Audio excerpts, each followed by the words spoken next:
Des bâtiments entièrement détruits et d'autres calcinés. Le camp de Yarmouk est un champ de guerre. Après les ravages du conflit syrien, c'est maintenant l'assaut de l'État islamique qui terrorise les réfugiés palestiniens. Il y a beaucoup de souffrance dans ce camp, surtout depuis l'entrée de Daesh. Cette organisation tue des gens et exerce beaucoup de pression sur les réfugiés.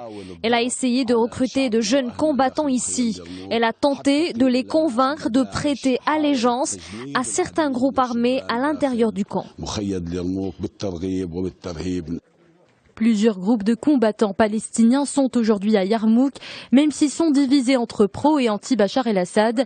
Tous ont un ennemi en commun, l'organisation de l'État islamique. Elle s'est emparée de la quasi-totalité de Yarmouk, une ville située à 8 km seulement du sud de Damas.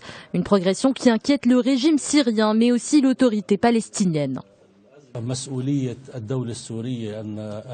C'est la souveraineté syrienne qui est en jeu. C'est donc au gouvernement syrien de maintenir la stabilité et la sécurité et de protéger les populations, qu'elles soient palestiniennes ou syriennes.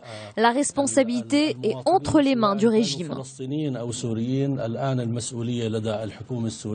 Pour le régime syrien, une opération militaire s'impose. C'est l'unique moyen pour chasser les djihadistes du camp de Yarmouk. Si l'État syrien décide qu'il faut intervenir dans le camp, c'est que c'est vraiment nécessaire. Sa décision est en tout cas soutenue par l'autorité palestinienne.